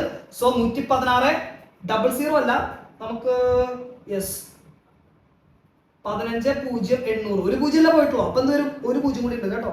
So okay, so option A 1,16,000 രൂപയായിരിക്കും 2 വർഷം മുമ്പുള്ള ആളുടെ സെയിൽസ് എന്ന് പറയുന്നത്. ക്ലിയർ അല്ലേ? 100% കാണണം, അത്രേ ഉള്ളൂ. സിമ്പിൾ, വളരെ ഈസിയാണ്. വളരെ സിമ്പിൾ ആയിട്ട് നമുക്ക് ആൻസറിലേക്ക് എത്താം. ക്ലിയർ അല്ലേ? ഓക്കെ ആണല്ലോ? യെസ്. സോ അങ്ങനെയാണെങ്കിൽ the next one is this is next one. This is the next one. എന്താണ്? Okay. The current population of town is 15,250. It increases population. ഞാൻ പറയാം, പെർസെന്റേജിലെ ഏറ്റവും കൂടുതൽ ചോദിക്കാൻ സാധ്യതയുള്ള ടോപ്പിക് എന്ന് പറയുന്നത് ഒന്ന് പോപ്പുലേഷൻ, ഒന്ന് ഇലക്ഷൻ, ഒന്ന് ഇൻകം എക്സ്പെൻഡിച്ചർ സേവിങ്സ്. ഈ 3 ടൈപ്പ് ക്വസ്റ്റ്യൻസ് വളരെ ഇമ്പോർട്ടന്റ് ആണ്. ഏതൊക്കെയാണ്? ഓർത്ത് വെച്ചോ. ഇലക്ഷൻ ബേസ്ഡ് ക്വസ്റ്റ്യൻ ഇമ്പോർട്ടന്റ് ആണ്. ഇലക്ഷൻ ബേസ്ഡ് ആയിട്ടുള്ള ക്വസ്റ്റ്യൻസ്. രണ്ടാമത്തെ ഒന്ന് പോപ്പുലേഷൻ ബേസ്ഡ് ക്വസ്റ്റ്യൻസ്. മൂന്നാമത്തെ എന്ന് പറയുന്നത് ഇൻകം എക്സ്പെൻഡിച്ചറിന്റെ ക്വസ്റ്റ്യൻസ്. ഈ 3 ടൈപ്പ് ക്വസ്റ്റ്യൻസ് നിങ്ങൾ എന്തായാലും പഠിച്ചു പോകണം, നിർബന്ധമായിട്ടും പഠിച്ചു പോകണം. ഇത് പെർസെന്റേജിൽ നിന്ന് ചോദിക്കാം, പെർസെന്റേജും റേഷ്യോയും മിക്സ് ആക്കിയിട്ട് ചോദിക്കാം കേട്ടോ. So yes, the current population of town എന്ന് പറയുന്നത് 15,250 ആണ്. It increases by 25% and 60% in 2 successive years, but it decreases 57% in the 3rd year. Okay, what is the population of town at the end of 3rd year? അതായത് ആദ്യം ഉണ്ടായിരുന്ന population എന്ന് പറയുന്നത് 15,250 ആയിരുന്നു ആദ്യം ഉണ്ടായിരുന്ന പോപ്പുലേഷൻ അല്ലെ. അതിൽ നിന്ന് 25% കൂടി. 25% കൂടുക എന്ന് പറഞ്ഞാൽ നമുക്കറിയാം 25% എന്ന് പറയുമ്പോൾ 1/4 ആണ് 25%. അതിനെ 1/4 ആണ് അല്ലെ, 1/4 ആണ് 25%. അത് കൂടാന്ന് പറയുമ്പോൾ എത്രയായി മാറി? 5/4 മാറും അല്ലെ, ഇൻറ്റു 60% ആണ് നെക്സ്റ്റ് ഇയറിൽ. 60% എന്ന് പറയുമ്പോൾ എത്രയാ? അത് ഇൻക്രീസ് ആണ് അല്ലെ. 60% എന്ന് പറയുമ്പോൾ നമുക്കറിയാം 20% എന്ന് പറയുമ്പോൾ 1/5 ആണ്. 60% 3/5 ആണ്. അപ്പൊ എത്രയായി മാറും? 8/5 മാറും അല്ലെ, ഇൻറ്റു 57% ഡിക്രീസ് ചെയ്യാണ്. അപ്പൊ ബാക്കി എത്രയാണ്? 43 ആണുള്ളത്. 57 ഡിക്രീസ് ചെയ്യാന്ന് പറയുമ്പോൾ ബാക്കിയുള്ളത് എത്രയാ? 43 ആണുള്ളത്. 43 ഡിവൈഡഡ് ബൈ 100. ഓക്കെ അല്ലേ? ഇതാണ് ഓരോ വർഷവും ഉണ്ടായിരിക്കുന്ന ചേഞ്ചിനെ നമ്മളെല്ലാം കൂടെ എഫക്റ്റീവ് ആയിട്ട് എടുത്തു കഴിഞ്ഞാൽ വരുന്നത്. ഇതിൽ നിന്ന് വെട്ടിക്കളഞ്ഞ് കണ്ടുപിടിക്കണം. എന്ത് കണ്ടുപിടിക്കണം? ഇത് കണ്ടുപിടിക്കണം. 5ഉം 5ഉം വെട്ടിപ്പോയി അല്ലെ. 4 എന്ന് പറയുന്നത് 8ല് 2 തവണ. ഓക്കെ ആണല്ലോ? സോ ഇവിടെ 2 എന്ന് പറയുന്നത് 100ല് 50 തവണ. 50 അല്ല, ഈ 0ഉം ഈ 0ഉം വെട്ടിപ്പോയി. 5 എന്ന് പറയുന്നത് ഇവിടെ എത്ര തവണയാണ്? 15 എന്ന് പറയുമ്പോൾ 30 തവണ. 30 305. 305 ഇൻറ്റു 43 എന്താണ്? 305 ഇൻറ്റു 43 എന്ന് പറയുന്നതാണ് ഇപ്പോഴുള്ള പോപ്പുലേഷൻ എന്ന് പറയുന്നത്. 5 ഇൻറ്റു 3 എത്രയാ? 15. കിട്ടുന്ന ഉത്തരത്തിന്റെ ലാസ്റ്റ് ഡിജിറ്റ് എന്തായിരിക്കും? 5 ആയിരിക്കും ലാസ്റ്റ് ഡിജിറ്റ്. 5 ലാസ്റ്റ് ഡിജിറ്റ് വരുന്ന ഒരേ ഒരു option C is the right answer. അല്ലാതെ ശരി ഉത്തരം കറക്റ്റ് ആയിട്ട് എല്ലാ ഡിജിറ്റുകളും കണ്ടിട്ട് അടിയിൽ വരയ്ക്കേണ്ട ആവശ്യമില്ല. Just observe the last digit. വളരെ ഇമ്പോർട്ടന്റ് ആയിട്ടുള്ള മെത്തേഡാണ്. യൂണിറ്റ് ഡിജിറ്റിനെ ഒബ്സർവ് ചെയ്തിട്ട് യൂണിറ്റ് ഡിജിറ്റ് ഏതാണെന്നുള്ളത് നോക്കിയിട്ട് ഓപ്ഷനിൽ നമുക്ക് മാർക്ക് ചെയ്യാം. Okay, so this is A method, important ആണ്, ഓർത്ത് വയ്ക്കാം. അടുത്ത ക്വസ്റ്റിലേക്ക് പോകാം. അടുത്ത ക്വസ്റ്റ്യനിലേക്ക് നമുക്ക് പോകാം. And this is next one. നല്ല ക്വസ്റ്റ്യൻ ആണ്. ലത 30,000 രൂപയ്ക്ക് ഒരു സെക്കൻഡ് ഹാൻഡ് സ്കൂട്ടർ വാങ്ങി. നല്ല കാര്യമാണ്. സെക്കൻഡ് ഹാൻഡ് സ്കൂട്ടർ 30,000 രൂപയ്ക്ക് കിട്ടുക എന്ന് പറഞ്ഞാൽ നല്ല സ്കൂട്ടർ ആയിരിക്കണം. ഓക്കെ, സ്കൂട്ടറിന്റെ വില ഓരോ വർഷവും X% നിരക്കിൽ കുറയുന്നു. ഓക്കെ, കുറഞ്ഞുകൊണ്ടിരിക്കുകയാണ്. ഡിപ്രീസിയേഷൻ ആണ്. Depreciate at a rate of X% yearly. If scooter was sold at a price, 2 വർഷം കഴിഞ്ഞപ്പോൾ സ്കൂട്ടർ വിറ്റു. പുതുത് വാങ്ങാനായിരിക്കണം. എന്താണ്? 20,667 രൂപയ്ക്കാണ് സ്കൂട്ടർ വിറ്റത്. Then what is the value of X? 2 വർഷം കഴിയുമ്പോഴാണ് വിറ്റത്. ഓക്കെ, 2 വർഷം കഴിയുമ്പോഴാണ് വിറ്റത്. നമ്മൾ മനസ്സിലാക്കാം ഇവിടെ സംഭവിക്കുന്നത്. അതായത് നിങ്ങൾ മനസ്സിലാക്കേണ്ട കാര്യം എന്ന് പറയുന്നത് 30,000 രൂപയുടെ സ്കൂട്ടറാണ്. 30,000 രൂപയായിരുന്നു ആ സ്കൂട്ടറിന്റെ വില. 30,000 രൂപയായിരുന്നു ആ സ്കൂട്ടറിന്റെ വില, അല്ലെ? 2 വർഷം കഴിഞ്ഞപ്പോൾ അത് എത്ര രൂപയ്ക്ക് വിറ്റു? 2 വർഷം കഴിഞ്ഞപ്പോൾ നമുക്കറിയാം 20,667 രൂപയ്ക്കാണ് വിറ്റത്. 2 വർഷം കഴിഞ്ഞിട്ടാണ് വിറ്റത്. 2 ഇയർ കഴിഞ്ഞപ്പോൾ, അല്ലെ? 2 വർഷം കഴിഞ്ഞപ്പോൾ ഇത്രയും രൂപയ്ക്ക് വിറ്റു. ഓക്കെ, അത് മനസ്സിലാക്കുക. ഈ 30,000 രൂപയുടെ സ്കൂട്ടറിനെ X% ആണ് എല്ലാ വർഷവും ഉണ്ടാവുന്ന ഡിപ്രീസിയേഷൻ എന്ന് പറയുന്നത്. ഇപ്പൊ 10% ഡിപ്രീസിയേഷൻ എങ്കിൽ ഈ 30,000 ഫസ്റ്റ് നമ്മൾ എന്ത് ചെയ്യും? 90/100 കൊണ്ട് മൾട്ടിപ്ലൈ ചെയ്യും. രണ്ടാമത്തെ വർഷം എന്ത് ചെയ്യും? 90/100 കൊണ്ട് മൾട്ടിപ്ലൈ ചെയ്യും. എന്നിട്ട് കിട്ടുന്ന വാല്യൂ ആണെന്ന് പറയുന്നത് 2 വർഷത്തിന് ശേഷം ആ സ്കൂട്ടറിനുള്ള വില എന്ന് പറയുന്നത് 10% ഡിപ്രീസിയേഷൻ എങ്കിൽ. അതായത് മനസ്സിലാക്കുക, നമ്മളിവിടെ പറഞ്ഞ പോലെ 30,000 നമ്മൾ 90/10 കൊണ്ടും 100 കൊണ്ടും 90/100 കൊണ്ട് മൾട്ടിപ്ലൈ ചെയ്തിട്ട് കിട്ടുന്ന വാല്യൂ ആണ് 2 വർഷത്തിന് ശേഷം. അതായത് നമ്മൾ എന്ത് ചെയ്യുന്നു? ഇവിടെ ഒരു സംഭവം കൊണ്ട് 30,000 മൾട്ടിപ്ലൈ ചെയ്യുന്നുണ്ട്. ഇതാണെന്ന് പറയുന്നത് മൾട്ടിപ്ലൈയിങ് ഫാക്ടർ എന്ന് പറയുന്നത്, അല്ലെ? ഒരു എക്സാമ്പിൾ പറഞ്ഞുതരാം കേട്ടോ. ഒരു എക്സാമ്പിൾ പറഞ്ഞുതരാം, ശ്രദ്ധിച്ചിരിക്കണേ. 30,000 നമ്മൾ 10% ആണെങ്കിൽ, ഞാൻ എക്സാമ്പിൾ പറയാണ്, വേറൊരു പേജിൽ എക്സാമ്പിൾ പറയാം, അതല്ല കുറച്ചുകൂടെ നല്ലത്. വേറൊരു പേജിൽ തന്നെ നമുക്ക് എക്സാമ്പിൾ പറയാം, ശ്രദ്ധിച്ചോ. ഇപ്പോ 30,000 ആണ് നമ്മുടെ സ്കൂട്ടറിന്റെ വില, അല്ലെ? 10% കുറയുന്നു എന്ന് പറഞ്ഞാൽ നമുക്കറിയാം 90/100, അതായത് 9/10 കൊണ്ട് മൾട്ടിപ്ലൈ ചെയ്യുന്നു ഫസ്റ്റ് ഇയർ. രണ്ടാമത്തെ വർഷം 9/10 കൊണ്ട് മൾട്ടിപ്ലൈ ചെയ്യുന്നു. എന്നിട്ട് കിട്ടുന്ന എമൗണ്ട് ആണെന്ത്? ഈ സ്കൂട്ടറിന്റെ 2 വർഷം കഴിഞ്ഞിട്ടുള്ള വില എന്ന് പറയുന്നത്. അത് എത്രയും വേണമെങ്കിലും ആയിക്കോട്ടെ, അല്ലെ? സോ നമ്മൾ മനസ്സിലാക്കുക, നമുക്ക് അറിയേണ്ട കാര്യം എന്ന് പറയുന്നത് ഈ സ്കൂട്ടറിന്റെ വില ഇവിടെ തന്നിട്ടുണ്ട്. എത്രയാണ് ഈ സ്കൂട്ടറിന്റെ വില എന്ന് പറയുന്നത്? 20,667 തന്നിട്ടുണ്ട്. 2 വർഷത്തിന് ശേഷം 20,667 തന്നിട്ടുണ്ട്. 20,667 തന്നിട്ടുണ്ട്. ഇവിടെ 9/10 അല്ല, നമുക്കറിയാം. അതായത് ഈ 30,000 ഞാൻ എന്ത് ചെയ്യുന്നു? ഈ 30,000 ഞാൻ റൈറ്റ് സൈഡിലേക്ക് കൊണ്ടുപോയി കഴിഞ്ഞാൽ ഡിവൈഡഡ് ബൈ 30,000 ആയില്ലേ? ഡിവൈഡഡ് ബൈ 30,000, അതായത് എത്ര വർഷം? 2 വർഷത്തേക്കുള്ള ഡിപ്രീസിയേഷൻ നമുക്ക് എന്താണ്? ഈ ഒരു ഓപ്ഷൻ അല്ലെങ്കിൽ ഇവിടെ മൾട്ടിപ്ലൈ ചെയ്യുന്ന നമ്പർ അല്ലെങ്കിൽ മൾട്ടിപ്ലൈ ചെയ്യുന്ന ഫാക്ടറിനെ നമുക്ക് എന്ത് കിട്ടും? ഇതായിട്ട് കിട്ടും, അല്ലെ? ഇത് ഡിവൈഡ് ചെയ്താൽ 2 തവണ 9/10 കൊണ്ട് മൾട്ടിപ്ലൈ ചെയ്യുന്നുണ്ട്, അത് കിട്ടും. അല്ലെങ്കിൽ നമുക്ക് എന്ത് ചെയ്യാം? എടാ ഇതല്ല കേട്ടോ, 9/10 അല്ല, ഞാൻ ഒരു എക്സാമ്പിൾ പറയുന്നതാണ്. ഒരു വർഷം മൾട്ടിപ്ലൈ ചെയ്യുന്നത് 9/10 കൊണ്ടാണ്, അല്ലെ? ആ ഒരു വർഷത്തെ കിട്ടണമെങ്കിൽ ഇവിടെ റൂട്ട് എടുത്താൽ പോരെ. ഒരു വർഷത്തെ കിട്ടണമെങ്കിൽ സോ 2667 ഡിവൈഡഡ് ബൈ 30,000ന്റെ റൂട്ട്, അതായത് 1/2 എടുത്താൽ നമുക്ക് ഒരു വർഷം അതിന്റെ ഡിപ്രീസിയേഷനിലെ മൾട്ടിപ്ലൈ ചെയ്യുന്ന ഫാക്ടർ കിട്ടും. അതായത് ഇവിടെ 9/10 എന്നുള്ള ആൻസർ നമുക്ക് കിട്ടും. 9/10 കിട്ടിക്കഴിഞ്ഞാൽ നമുക്ക് പറയാം 10 രൂപയുടെ സാധനം 9 രൂപയാണ് ആവുന്നത് ഒരു വർഷം. അതായത് എത്ര കുറയുന്നു? 1 കുറയുന്നു. എത്രയിൽ നിന്ന്? 10ൽ നിന്ന്. അതായത് 10% ഇവിടുത്തെ ഡിപ്രീസിയേഷൻ എന്നുള്ളത് നമുക്ക് പറയാൻ പറ്റും. ഏതിൽ നിന്ന്? ഈ റൂട്ട് എടുക്കുന്ന പരിപാടിയിൽ നിന്ന്. ഇനി 3 വർഷമാണെങ്കിലോ? എടാ 3 വർഷമാണെങ്കിൽ ഇവിടെ ഒരു 9/10 കൂടെ വരുന്നുണ്ടായിരിക്കും. 3 9/10 മൾട്ടിപ്ലൈ ചെയ്യുന്നുണ്ടായിരിക്കും. അപ്പൊ എന്തെടുക്കണം? ക്യൂബ് റൂട്ട് എടുക്കണം. ഇനി 4 വർഷമാണെങ്കിലോ? 4th റൂട്ട് എടുക്കണം. ഇതാണ് പരിപാടി കേട്ടോ. ഇതാണ് പരിപാടി എന്ന് പറയുന്നത്. ഇത് തന്നെയാണ് ഇവിടെയും ചെയ്യേണ്ടത്. ഇത് ക്ലിക്ക് ആവാത്തവർ ഒന്നും കൂടെ സ്ക്രോൾ ചെയ്തിട്ട് പുറകിലേക്ക് പോയിട്ട് ഒന്ന് പതുക്കെ ഇരുന്ന് ഫുള്ള് അറ്റൻഷനോട് കൂടി കേൾക്കുക. ഓക്കെ, സി 2 വർഷം. എന്താ ചെയ്യേണ്ടത്? ഇതിനെ ഡിവൈഡ് ചെയ്യുക. ഡിവൈഡ് ചെയ്താൽ നമുക്ക് എന്ത് കിട്ടും? ഒരു വർഷത്തെ, അല്ലെങ്കിൽ ഇതിനെ ഡിവൈഡ് ചെയ്തിട്ട് എന്ത് ചെയ്യുക? ഇതിനെ റൂട്ട് എടുക്കുക. റൂട്ട് എന്ന് പറയുമ്പോൾ 1/2 ആണല്ലോ, 2 വർഷം ആയതുകൊണ്ട് 1/2 റൂട്ട് എടുക്കുക. എന്ത് കിട്ടും? ഒരു വർഷം, അല്ലെങ്കിൽ ഒരു വർഷം ആ സ്കൂട്ടറിന്റെ വിലയുടെ കൂടെ മൾട്ടിപ്ലൈ ചെയ്യുന്ന ഫ്രാക്ഷൻ കിട്ടും. അതിൽ നിന്ന് പെർസെന്റേജ് അറിയാം, അതിൽ നിന്ന് എക്സ് കണ്ടുപിടിക്കാം. എക്സ് പെർസെന്റേജ് ഡിപ്രീസിയേഷൻ എത്രയാന്ന് പറയാം അല്ലെ? എന്തുകൊണ്ടാണ് ഇതിന് വെട്ടിക്കളയാൻ പറ്റുക? നോക്കിക്കോ, നമുക്ക് 20,667 ഇതാണല്ലോ സംഭവം. 20,667 നമുക്ക് കുറച്ച് താഴത്തേക്ക് എഴുതാം. 20,667 ഇതിന്റെ റൂട്ട് എടുക്കണം അല്ലെ? സ്ക്വയർ റൂട്ട് എടുക്കും. ശ്രദ്ധിക്കണേ, 3 വെട്ടിപ്പൂല്ലേ? ഇവിടെ എത്ര തവണയാ? 10,000 ടൈംസ്. ഇവിടെ എത്ര തവണയാണ്? 20 3 എന്ന് പറയുന്നത് നമുക്കറിയാം. 6 3 18, 6 18 2 26 എത്ര തവണയാണ്? 26 എന്ന് പറയുമ്പോൾ 8 3 24, 26 എന്ന് പറയുമ്പോൾ 8 3 24, 27 എന്ന് പറയുമ്പോൾ 9 അല്ലെ? 68 8 9 ഇതാണ് വരുന്നത്. അതായത് ഇതിന്റെ റൂട്ട് എടുക്കണമല്ലോ. ഇതിന്റെ റൂട്ട് എടുക്കണം.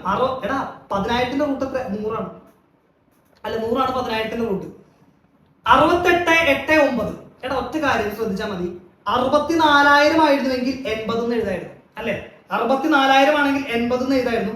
മനസ്സിലാക്കുക, ഇത് എന്തിന്റെ റൂട്ടാണ്? 83ന്റെ റൂട്ടാണ്. സോ 83 ആണ് വരുന്നത്. 83 ഡിവൈഡഡ് ബൈ 100. അതായത് ഒരു വർഷം എന്താ സംഭവിക്കുന്നത്? 100 രൂപ ഉണ്ടായിരുന്ന സാധനം 83 രൂപയായിട്ട് മാറുകയാണ് ഒരു വർഷം കഴിയുമ്പോൾ. 100 രൂപയുടെ സാധനം ഒരു വർഷം കഴിയുമ്പോൾ 83 രൂപയായിട്ട് കുറയുന്നു.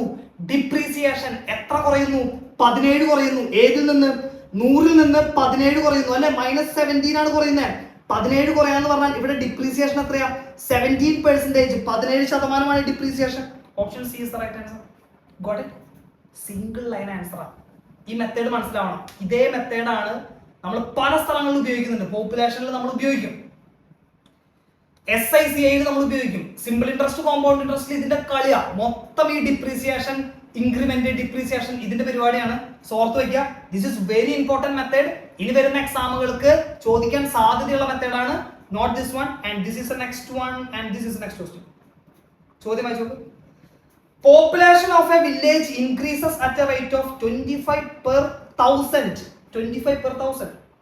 1000ൽ 25 ഇൻക്രീസ് ചെയ്യുന്നു. If the present population 840 ആണ്, what was the population 2 years ago? 2 വർഷം മുമ്പ് എത്രയാണെന്നാണ് ചോദിക്കുന്നത്. 2 വർഷം മുമ്പ് എത്രയാണ് എന്നാണ് ചോദിക്കുന്നത്. ക്ലിയർ ആണല്ലോ? വളരെ വളരെ സിമ്പിൾ ആയിട്ടുള്ള ക്വസ്റ്റ്യൻ ആണ്. ഒന്ന് ശ്രദ്ധിച്ചു നോക്കിയാൽ എന്താ വരുന്നത്?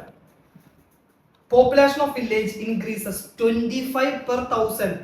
25 per 1000 എന്ന് പറയുമ്പോൾ 25 ആണ് ഇൻക്രീസ് ചെയ്യുന്നത്. എത്രയാണ്? 1000 അല്ലെ? അപ്പൊ എത്രയാണ് ഫ്രാക്ഷൻ എന്ന് പറയുന്നത്?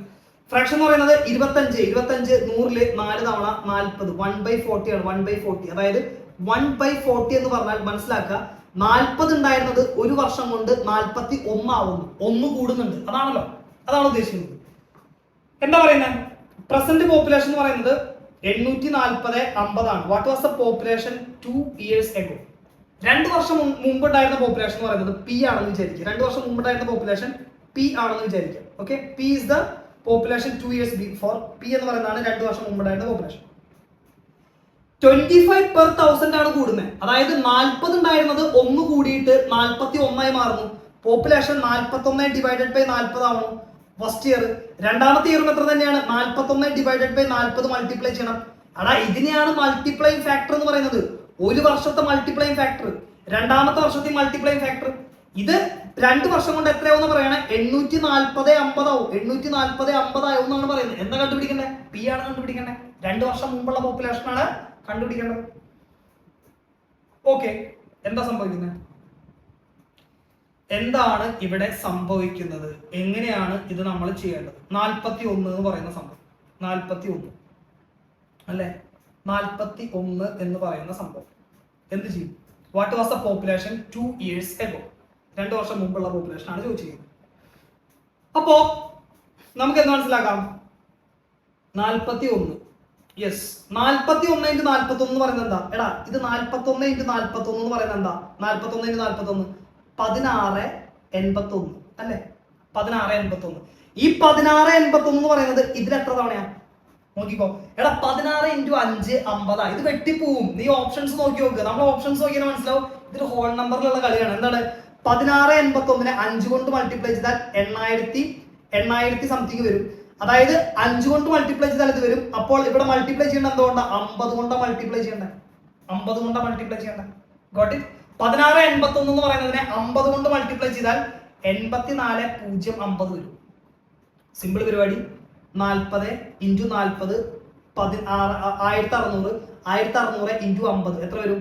1600 50 എന്ന് പറയുമ്പോൾ 80,000. 80,000 ആണ് ഇതിന്റെ right answer. Option D is right answer. വളരെ സിമ്പിൾ, വളരെ സിമ്പിൾ. ക്ലിയർ അല്ലേ? അല്ലെങ്കിൽ എന്ത് ചെയ്താൽ മതി? ഈ പി ഒന്നും എടുക്കേണ്ട ആവശ്യമില്ല. ഫസ്റ്റത്തെ ഇയറിൽ 41 ആണ്. രണ്ടാമത് ഫസ്റ്റ് ഇയർ കഴിയുമ്പോൾ 41 ഡിവൈഡ് ബൈ 40 കൊണ്ടാണ് മൾട്ടിപ്ലൈ ചെയ്യണം. ഇതിന്റെ സ്ക്വയർ എടുത്താൽ എന്ത് വരും? ഇതിന്റെ സ്ക്വയർ എടുത്താൽ നമുക്കറിയാം 41ന്റെ സ്ക്വയർ എന്ന് പറയുന്നത് എത്രയാ? 1681 ഡിവൈഡഡ് ബൈ 1600 വരും. ഓക്കെ അല്ലെ? 1681 എന്ന് പറയുന്നതാണ് 2 വർഷം കൊണ്ട് ആയി മാറുന്ന പോപ്പുലേഷൻ. അതായത് 1681 യൂണിറ്റ് എന്ന് പറയുമ്പോൾ 84,050 ആണ്. അതായത് 50 കൊണ്ടാണ് മൾട്ടിപ്ലൈ ചെയ്യുന്നത്. അതുകൊണ്ട് തന്നെ ഇതിനെയും 50 കൊണ്ട് മൾട്ടിപ്ലൈ ചെയ്യാം. സിമ്പിൾ. 16 ഇൻറ്റു 5 എന്ന് പറയുമ്പോൾ 80 ആണ്. പിന്നെ എത്രയാണ്? 3 0 80,000. ക്ലിയർ അല്ലേ? ഇത്രയുള്ള പരിപാടി, ഇത്രയുള്ള എന്നുള്ളത് മനസ്സിലാക്കുക. ആൻഡ് വളരെ ഇമ്പോർട്ടന്റ് ആയിട്ടുള്ള ക്വസ്റ്റ്യൻസ് ആണ്. This is N explore. എന്താണ് ഈ ക്വസ്റ്റ്യൻ എന്ന് പറയുന്നത്? What will be the difference in population 3 years ago and 2 years ago of a town whose current population is this one is increasing at a rate of 25% every year. 25% വെച്ചിട്ട് എല്ലാ വർഷവും കൂടും. അതായത് 100 ഉണ്ടായിരുന്ന പോപ്പുലേഷൻ 125 ആവും. അങ്ങനെ ഓരോ വർഷത്തിന്റെയും 25% വെച്ച് കയറി പോകും. 25% എന്ന് പറയുമ്പോൾ നമുക്കറിയാം എന്താണ്? 1/4 ആണ്. 4ന്റെ 25% ആണ് 1 എന്ന് പറയുന്നത് അല്ലെ? അതെ, നമുക്കറിയാം. ഇത് വളരെ ഇമ്പോർട്ടന്റ് ആയിട്ടുള്ള അല്ലെങ്കിൽ റാങ്ക് ഡിറ്റർമൈൻ ചെയ്യുന്ന ടൈപ്പ് ഓഫ് ക്വസ്റ്റ്യൻസിൽ പെടുത്താവുന്ന ഒരു ക്വസ്റ്റ്യൻ ആണ്. ഇത് ഭയങ്കര ക്വാളിറ്റി ഉള്ള ക്വസ്റ്റ്യൻ ആണ്. പെട്ടെന്ന് ചെയ്താൽ നമുക്ക് ആൻസർ കിട്ടണമെന്നില്ല. അതുകൊണ്ട് തന്നെ ഇതൊരു മെത്തേഡ് ഉണ്ട്, നമ്മൾ മനസ്സിലാക്കി വെക്കണം. അതായത് 25% പോപ്പുലേഷൻ എന്ന് പറയുന്നത്. നിങ്ങൾ മനസ്സിലാക്കുക, ഇത് ഫസ്റ്റ് ഇയർ ഒരു എക്സാമ്പിൾ ആണ് പറയുന്നത്. ഫസ്റ്റ് ഇയർ അതുപോലെ തന്നെ പിന്നെന്താണ്? അതായത് 2 years agoയും 3 years ago ആണ് പറയുന്നത്. പ്രസന്റ് പോപ്പുലേഷൻ ഉണ്ട്. ഇതാണ് പ്രസന്റ് പോപ്പുലേഷൻ എന്ന് പറയുന്നത്, പി എന്ന് പറയുന്നത്. ഇതെന്താണ്? അതായത് 3 വർഷം മുമ്പുള്ള പോപ്പുലേഷൻ എന്ന് പറയുന്നത് 3 year ago okay, 3 year ago ഉള്ള പോപ്പുലേഷൻ ആണിത്. ഇത് 2 year ago ഉള്ള പോപ്പുലേഷൻ. ഓക്കെ, അതിന്റെ ഇടയിൽ ഒരു ഗ്യാപ്പും കൂടി ഉണ്ട് അല്ലെ? സോ നമുക്കറിയാം ഈ 3 വർഷം മുമ്പ് ഉണ്ടായിരുന്ന ഈ പോപ്പുലേഷന്റെ കൂടെ എന്താണ് മൾട്ടിപ്ലൈ ചെയ്യുന്നത്? അതായത് 25% കൂടുകയാണല്ലോ ചെയ്യുന്നത്. 25% കൂടുക എന്ന് പറയുമ്പോൾ 5/4 കൊണ്ട് മൾട്ടിപ്ലൈ ചെയ്യും. ഇവിടെയുള്ള പോപ്പുലേഷനെ 5/4 കൊണ്ട് മൾട്ടിപ്ലൈ ചെയ്യും. അപ്പൊ ഇത് കിട്ടും, സെക്കൻഡ് ഇയറിലെ പോപ്പുലേഷൻ കിട്ടും. ഈ സെക്കൻഡ് ഇയറിലെ പോപ്പുലേഷനിൽ നിന്ന് തൊട്ട് മുമ്പത്തെ ഇയറിലെ പോപ്പുലേഷൻ കിട്ടാൻ 5/4 കൊണ്ട് വീണ്ടും മൾട്ടിപ്ലൈ ചെയ്യും. പ്രസന്റ് പോപ്പുലേഷൻ കിട്ടാൻ വീണ്ടും 5/4 കൊണ്ട് മൾട്ടിപ്ലൈ ചെയ്യും. ഇതാണ് പ്രോസസ്സ്. ഒന്നും കൂടെ പറയാം. 25% കൂടുന്നത്. അതായത് ഓരോ വർഷം കഴിയുന്നതോറും മൾട്ടിപ്ലൈ ചെയ്യുന്ന നമ്പർ എന്ന് പറയുന്നത് 5/4 ആണ്. അറിയാലോ, 5/4 ആണ് മൾട്ടിപ്ലൈ ചെയ്യുന്നത്. 3 വർഷം മുമ്പുള്ള ഒരു പോപ്പുലേഷൻ ഉണ്ട്. അതിൽ നിന്ന് 2 വർഷം മുമ്പുള്ള പോപ്പുലേഷൻ കിട്ടാൻ ഇതിനെ 5/4 കൊണ്ട് മൾട്ടിപ്ലൈ ചെയ്യണം. അപ്പൊ എന്ത് കിട്ടും? 2 വർഷം മുമ്പുള്ള പോപ്പുലേഷൻ കിട്ടും. അതിൽ നിന്ന് 1 വർഷം മുമ്പുള്ള പോപ്പുലേഷൻ കിട്ടാനായിട്ട് വീണ്ടും 5/4 കൊണ്ട് മൾട്ടിപ്ലൈ ചെയ്യണം. കാരണം എന്താ? എല്ലാ വർഷവും കൂടുന്നത് 25% വെച്ചിട്ടാണ്. അപ്പൊ എല്ലാ വർഷം കഴിയുമ്പോഴും അതിന് 5/4 കൊണ്ട് മൾട്ടിപ്ലൈ ചെയ്ത് വരണം. ശ്രദ്ധിച്ചിരിക്കണേ. തൊട്ട് മുമ്പത്തെ വർഷത്തെ കിട്ടാനായിട്ട് എന്ത് ചെയ്യണം? ഒന്നും കൂടെ 5/4 കൊണ്ട് നമ്മൾ മൾട്ടിപ്ലൈ ചെയ്യണം അല്ലെ? അതിന് പി കിട്ടാൻ വേണ്ടിയിട്ട്, പ്രസന്റ് പോപ്പുലേഷൻ കിട്ടാൻ വേണ്ടിയിട്ട് എന്ത് ചെയ്യണം? ഇങ്ങനെ ചെയ്യണം. ഓക്കെ അല്ലേ? നിങ്ങൾ മനസ്സിലാക്കുക, ഇവിടെ സംഭവിക്കുന്നത് സിമ്പിൾ ആയിട്ട് പറയാം.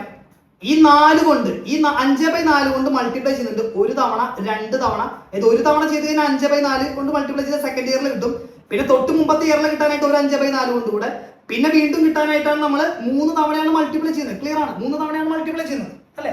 3 തവണ മൾട്ടിപ്ലൈ ചെയ്യുന്നു. 1 തവണ ഇവിടെ മൾട്ടിപ്ലൈ ചെയ്യണം ഇത് കിട്ടാൻ. രണ്ടാമത്തെ തവണ ലാസ്റ്റ് ഇയറിൽ കിട്ടാനായിട്ട് ചെയ്യണം. പിന്നെ 1 തവണയും കൂടെ പ്രസന്റ് ഇയറിൽ കിട്ടാനായിട്ട് ചെയ്യണം. 3 തവണ മൾട്ടിപ്ലൈ ചെയ്യണം. അതിനർത്ഥം ഈ 3 വർഷം മുമ്പുണ്ടായിരുന്ന പോപ്പുലേഷനെ 4 കൊണ്ട് 1 തവണ വെട്ടിക്കളയാൻ പറ്റണം. പിന്നെ കിട്ടുന്ന വാല്യൂവിനെയും 4 കൊണ്ട് 1 തവണ വെട്ടിക്കളയാൻ പറ്റണം. പിന്നെ കിട്ടുന്ന വാല്യൂവിനെയും ഡിനോമിനേറ്റർ ആയിട്ടുള്ള 4 കൊണ്ട് വെട്ടിക്കളയാൻ പറ്റണം. അതായത് 4 കൊണ്ട് 3 തവണ വെട്ടിക്കളയാൻ പറ്റുന്നതായിരിക്കണം ഇവിടെയുള്ള പോപ്പുലേഷൻ എന്ന് പറയുന്നത്. 25% 1/4 ആണ്. ഓക്കെ, 3 വർഷം മുമ്പുള്ള പോപ്പുലേഷൻ, 2 വർഷം മുമ്പുള്ള പോപ്പുലേഷൻ 3 year, 2 ഇയർ പ്രസന്റ്. ഇതാണ് പരിപാടി കേട്ടോ. ഇതാണ് പരിപാടി, മനസ്സിലാക്കിക്കോ. 4 കൊണ്ട് 3 തവണ വെട്ടിക്കളയാൻ പറ്റണം. അതായത് 3 വർഷം മുമ്പുള്ളതിനെ 4 ക്യൂബ് എന്ന് എടുത്തോ. പോപ്പുലേഷൻ 4 ക്യൂബ് യൂണിറ്റ് ആണ് അല്ലെ. പ്രസന്റ് പോപ്പുലേഷൻ എന്ന് പറയുന്നത് എത്രയാണ്? പ്രസന്റ് പോപ്പുലേഷൻ എന്ന് പറയുന്നത് എന്തായാലും 5 കൊണ്ടുള്ള മൾട്ടിപ്ലൈ ചെയ്തിട്ടുള്ളതാണ് വരിക. അല്ലെങ്കിൽ എന്താണ് 5/4 ആണ് മൾട്ടിപ്ലൈ ഫാക്ടർ. 4-ൽ നിന്ന് 25% കൂടിയിട്ട് 5 ആവുന്നുണ്ട്. സോ 5 ക്യൂബ് പ്രസന്റ് പോപ്പുലേഷൻ ആയിട്ട് എടുത്തോ. ഇത്രയും യൂണിറ്റ് ആയിരിക്കും. ക്ലിയർ ആണ്? വളരെ ക്ലിയർ ആണ്, സിമ്പിൾ ആണ്. 4 ക്യൂബ് എന്ന് പറയുമ്പോൾ എത്രയാ? 4 ക്യൂബ് എന്ന് പറയുമ്പോൾ നമുക്കറിയാം എത്രയാണ്? 64 യൂണിറ്റ് ആണ് 3 വർഷം മുമ്പുള്ള പോപ്പുലേഷൻ. ഇപ്പോഴുള്ളത് 125 യൂണിറ്റ് ആണ് ഇപ്പോഴുള്ള പോപ്പുലേഷൻ. ക്ലിയർ ആണല്ലോ? 4 ക്യൂബും 5 ക്യൂബും. എന്താ ചോദ്യം? 3 വർഷം മുമ്പുള്ള പോപ്പുലേഷനും 2 വർഷം മുമ്പുള്ള പോപ്പുലേഷനും തമ്മിലുള്ള ഡിഫറൻസ് ആണ് ചോദിക്കുന്നത്. കറണ്ട് പോപ്പുലേഷൻ 2,60,000 ആണ് കറണ്ട് പോപ്പുലേഷൻ.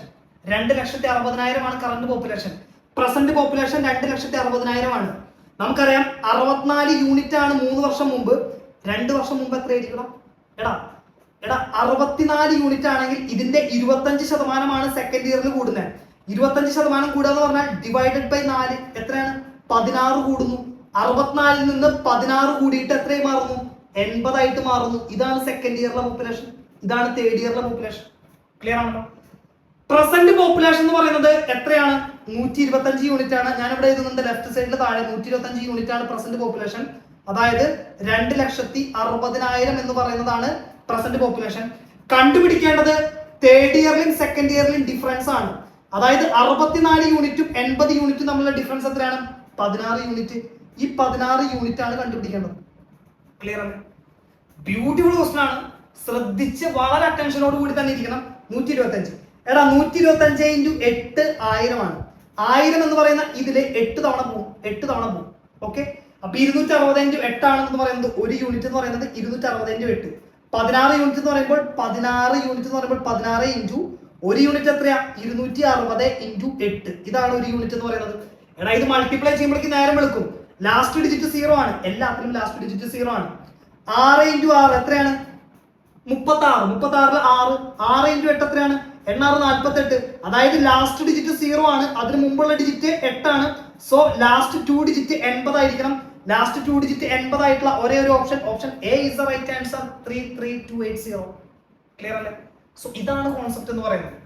ഇങ്ങനെ ആയിരിക്കണം നമ്മൾ ഈ സംഭവം ചെയ്യാനായിട്ട്. ഞാനിത് മനസ്സിലാവാൻ വേണ്ടിയിട്ടാണ് ഇത്രയധികം ഡെപ്തിൽ ഇവിടെ കാര്യങ്ങൾ പറഞ്ഞത്. ഇത് മനസ്സിലാക്കണം കേട്ടോ. Important, very important. നിങ്ങളുടെ റാങ്ക് ഡിറ്റർമൈൻ ചെയ്യുന്ന മോസ്റ്റ് ഡിഫിക്കൽട്ട് ആയിട്ടുള്ള, മോസ്റ്റ് ട്രിക്കി ആയിട്ടുള്ള, മോസ്റ്റ് കൺസെപ്ച്വൽ ഡെപ്ത് കൂടിയിട്ടുള്ള ക്വസ്റ്റ്യൻസുകളിലെ ഒന്ന് ഇതായിരിക്കും. അതുകൊണ്ട് ഈ ക്വസ്റ്റ്യൻ പഠിച്ചു വെക്കണം. എല്ലാവരും സോൾവ് ചെയ്യുന്ന ക്വസ്റ്റ്യൻസ് സോൾവ് ചെയ്യുന്നതിനോടൊപ്പം തന്നെ ഇത്തരത്തിലുള്ള നല്ല ക്വാളിറ്റി ഉള്ള ക്വസ്റ്റ്യൻസ് സോൾവ് ചെയ്തുകൊണ്ട് നിങ്ങളുടെ റാങ്ക് ഉറപ്പാക്കണം കേട്ടോ. സോ ഇത്രയും ക്വസ്റ്റ്യൻസ് ആണ് നമ്മൾ പേഴ്സൻറ്റേജിൽ ഉദ്ദേശിച്ചിരിക്കുന്നത്. ഇനി വരുന്ന ക്ലാസ്സുകളിൽ ഏതൊക്കെ ടോപ്പിക്കുകൾ വേണം, എന്തൊക്കെ സംഭവങ്ങൾ വേണം എന്നുള്ളത് ഈ വീഡിയോയുടെ താഴെ നിങ്ങൾ കമന്റ് ചെയ്യണം. കാരണം നിങ്ങളുടെ കമന്റുകൾക്ക് അനുസരിച്ചാണ് ഞാൻ ക്ലാസ്സുകളും വീഡിയോസും എല്ലാം എടുക്കുന്നത്. സോ നിങ്ങളുടെ നിർദ്ദേശങ്ങളും നിങ്ങളുടെ ആവശ്യങ്ങൾക്കും അനുസരിച്ച് തന്നെയായിരിക്കും ഇനി വരുന്ന വീഡിയോസ്. അപ്പോൾ ടെലഗ്രാമിന്റെ ലിങ്ക് ഞാൻ താഴെ കൊടുത്തിട്ടുണ്ടായിരിക്കും. ഇഷ്ടപ്പെട്ട് കഴിഞ്ഞാൽ ലൈക്ക് ചെയ്യുക. നിങ്ങൾ ചാനൽ സബ്സ്ക്രൈബ് ചെയ്തിട്ടുണ്ടെങ്കിൽ സബ്സ്ക്രൈബ് ചെയ്യുക. ടെലഗ്രാമിന്റെ ലിങ്ക് കൊടുത്തിരിക്കുന്നത് വേറെ ഒന്നും കൊണ്ടല്ല, അതിൽ കയറിയിട്ട് നിങ്ങൾക്ക് ഈ നോട്ട് ഡൗൺലോഡ് ചെയ്തിട്ട് എക്സാമിന് മുമ്പ് ഒന്ന് റിവൈസ് ചെയ്യാനോ അല്ലെങ്കിൽ ക്വാളിറ്റി ഉള്ള ക്വസ്റ്റ്യൻസ് ഒന്ന് ജസ്റ്റ് വർക്ക്ഔട്ട് ചെയ്ത് ആ ഒരു സെറ്റ് ആക്കി വെക്കാനായിട്ട് നിങ്ങൾക്ക് ഇത് ഉപകാരപ്പെടും. And this is all about today's session and it's all about percentage. നമ്മൾ പേഴ്സൻറ്റേജിന്റെ ബേസിക് ആയിട്ടുള്ള ക്ലാസ്സുകളോട് തുടങ്ങും. അതിനൊക്കെ ആയിട്ടാണ് നിൽക്കുന്നത്. ഇപ്പൊ NTPC എക്സാം അടുത്തത് കൊണ്ട് ഫ്രം ദ സീറോ തൊട്ട് തുടങ്ങി കഴിഞ്ഞാൽ അപ്പൊ അതിന് ഓൾറെഡി പ്രിപ്പയർ ചെയ്ത് നിൽക്കുന്നവർക്ക് ഒരു ബുദ്ധിമുട്ടാവും, അല്ലെങ്കിൽ അവർക്ക് ഉപകാരപ്പെടാനായിട്ട് സാധ്യത കുറവായതുകൊണ്ടാണ് ആ ബേസിക് ക്ലാസ്സുകൾ നമ്മൾ ഒന്ന് ഹോൾഡ് ചെയ്ത് വെച്ചിരിക്കുന്നത്. ഇനി വരും ദിവസങ്ങളായിട്ട് വരും. പേഴ്സൻറ്റേജിന്റെ ഒക്കെ ഞാൻ ഉദ്ദേശിക്കുന്നത് മിനിമം ഒരു 15 മണിക്കൂറെങ്കിലും എടുത്താലാണ് പേഴ്സൻറ്റേജ് തീരുള്ളൂ. റേഷ്യോ എന്ന് പറയുന്നത് ഒരു മിനിമം 15 മണിക്കൂർ. ജോമെട്രി ഒക്കെ എന്തായാലും ഒരു 40 മണിക്കൂറിന്റെ ക്ലാസ് എങ്കിലും ഞാൻ പ്രൊവൈഡ് ചെയ്യേണ്ടി വരും. സോ അത് തന്നെയാണ് നമ്മൾ ചെയ്യുള്ളൂ. വളരെ ഡെപ്തിലായിരിക്കും നമ്മുടെ ക്ലാസ്സുകൾ പോവുക. ഒരു കോംപ്രമൈസും ഇല്ലാതെ ആ ഒരു ഒറ്റ ക്ലാസ് പഠിച്ചു കഴിഞ്ഞാൽ, ഇപ്പൊ പേഴ്സൻറ്റേജിന്റെ ഒരു 15 മണിക്കൂർ പഠിച്ചു കഴിഞ്ഞാൽ പിന്നെ നിങ്ങൾ പുറമെ നിന്ന് ഒരു പേഴ്സൻറ്റേജിന്റെ ക്ലാസ്സും കേൾക്കേണ്ട ആവശ്യം ഉണ്ടായിരിക്കില്ല. അത്രയും ഗ്യാരണ്ടിയോട് കൂടിയിട്ടായിരിക്കും, അത്രയും ബെസ്റ്റ് ക്വസ്റ്റ്യൻസും സിമ്പിൾ ക്വസ്റ്റ്യൻസും എല്ലാ പെർസ്പെക്റ്റീവിലും എല്ലാ കൺസെപ്റ്റുകളും വളരെ ഡീറ്റെയിൽ ആയിട്ട് ഡിസ്കസ് ചെയ്തുകൊണ്ടായിരിക്കും എല്ലാ ചാപ്റ്ററും ഡിസ്കസ് ചെയ്യാം. ഓക്കെ, ജോമെട്രി ഒക്കെ നമുക്ക് ചെയ്യുമ്പോൾ ഒറ്റയടിക്ക് 40 മണിക്കൂർ ഞാൻ അപ്ലോഡ് ചെയ്യില്ല. എന്തായാലും ഒരു 2 മണിക്കൂർ 3 മണിക്കൂർ എന്നുള്ള രീതിയിൽ നമ്മൾ പ്ലേലിസ്റ്റ് എല്ലാം സെറ്റ് ചെയ്തിട്ട് പാർട്ട് 1 പാർട്ട് 2 എന്നുള്ള രീതിക്ക് ആവും സെറ്റ് ചെയ്യുക. സോ അങ്ങനെയൊക്കെ ചെയ്യണം എന്നാണ് നമ്മൾ വിചാരിക്കുന്നത്. അപ്പൊ നിങ്ങളുടെ സപ്പോർട്ടും കാര്യങ്ങളൊക്കെ ഉണ്ടെങ്കിലാണ് മുന്നോട്ട് പോകാനായിട്ടുള്ള ആ ഒരു എനർജിയും ഒരു ഊർജ്ജമൊക്കെ നമുക്ക് ഉണ്ടാവുള്ളൂ. സോ പിന്നെന്താ, ആൻഡ് ഇത്ര തന്നെ. ചാനൽ സബ്സ്ക്രൈബ് ചെയ്യാത്തവരാണെങ്കിൽ സബ്സ്ക്രൈബ് ചെയ്ത് വെക്കുക. വീഡിയോസും ഷോർട്സും എല്ലാം കാണണം കേട്ടോ. ഓക്കെ, നമ്മൾ അത്രയും എഫേർട്ട് എടുത്ത് ചെയ്യുന്ന കാര്യങ്ങളാണ്. നിങ്ങളുടെ അഭിപ്രായങ്ങളും നിർദ്ദേശങ്ങളും വിമർശനങ്ങളും എല്ലാം രേഖപ്പെടുത്തുക. And bye. Thank U.